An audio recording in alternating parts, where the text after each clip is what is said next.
Baik, Ya. jadi gini Mbak Nadia, saya masih bahas tentang ikhlas.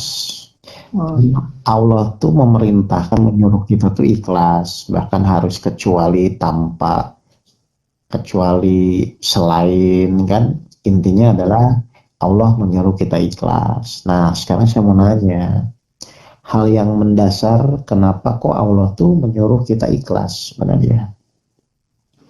Mendasar. Mendasar. Alasannya Allah itu menyuruh kita ikhlas tuh apa alasannya gitu? Karena hanya itu suruh ikhlas. Iya, dasarnya Allah nyuruh ikhlas tuh kayak misalnya nama orang tua nyuruh anaknya sekolah, kan dasarnya supaya Iya. intinya Karena anaknya hanya biar hanya menjalankan perintah Allah.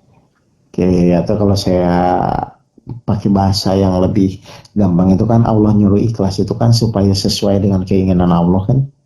Oh iya, betul. Kan manusia disuruh ikhlas, manusia disuruh sabar, disuruh bersyukur, disuruh tawakal, kan intinya kan supaya manusia itu sesuai dengan keinginan Allah kan. Benar. Wajar nggak harusnya seperti itu? Wajar. Ya udah, kalau wajar kenapa bilang susah? Karena ketika Allah menyuruh kita ikhlas atau mempraktekkan 7 ibadah itu kan sebenarnya itu semua adalah keinginan Allah. Dan harusnya sebagai manusia yang ngakunya hamba Allah, ya wajar-wajar aja dong kalau kita menjalankan. Bahkan harusnya nggak usah ngomong susah, karena itu memang Allah inginkan. Benar. Karena goalnya di dalam menjalani hidup ini kan sebenarnya setiap kejadian apapun tuh kita harus sesuai dengan keinginan Allah. Kenapa harus sesuai dengan keinginan Allah? Supaya kita di jalan yang lurus, akhirnya goalnya atau hadiahnya itu Allah ngasih namanya kebahagiaan. Jadi ketika proses menjalani masalah hidup, kalau kita sesuai keinginan Allah, ya sudah selesai. Itu akhirnya solusi akan ada ya. Jadi kenapa Allah nyuruh kita sabar? Kenapa Allah nyuruh kita ikhlas? Ya biar sesuai keinginan kita dan keinginan Allah. Karena kan dasarnya masalah itu ada atau tidak kan tergantung dari sudut pandang keinginan kita. Benar. Kadang-kadang kita ingin A, tapi Allah ingin B. Akhirnya kan jadi masalah. Tapi kalau kita sadar itu keinginan Allah, kan harusnya ya nggak usah pakai nolak-nolak segala gitu. Nanti mana dia nih? Ngerti. Jadi poin yang harus kita sadari bersama, ternyata itu apapun yang Allah perintahkan, itu kan dasarnya dari keinginan Allah kan. Iya, betul. Berarti ketika misalnya anggaplah Allah nyuruh kita ikhlas, harusnya kita sadar, iya ya, supaya keinginan Allah atau keinginan kita tuh sesuai dengan keinginan Allah. Jadi ya memang kenapa nggak dilakukan? Toh hidup kita pun sebenarnya dalam rangka mewujudkan keinginan Allah saja gitu.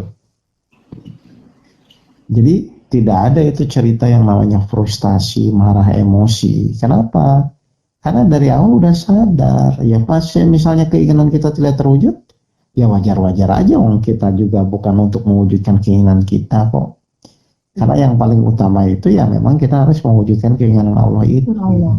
Nah, disitulah letak ujiannya. Jadi ketika Allah nyuruh itu, Allah tuh lihat ini orang tuh ngikutin saya atau enggak, sesuai enggak dengan keinginan saya. Kalau sesuai, selamat. Kalau tidak sesuai, Allah makin siksa. Allah kasih teguran lebih berat gitu.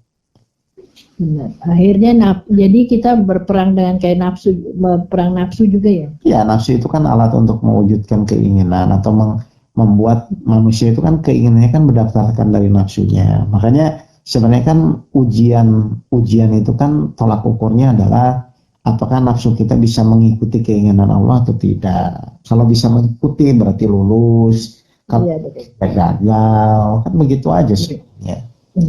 Jadi kalau saya tuh pengennya begitu, pengennya lah nanti dulu kan ada keinginan Allah. Kalau sesuai ya silahkan lanjut. Tapi kalau tidak sesuai ya ngalah dong.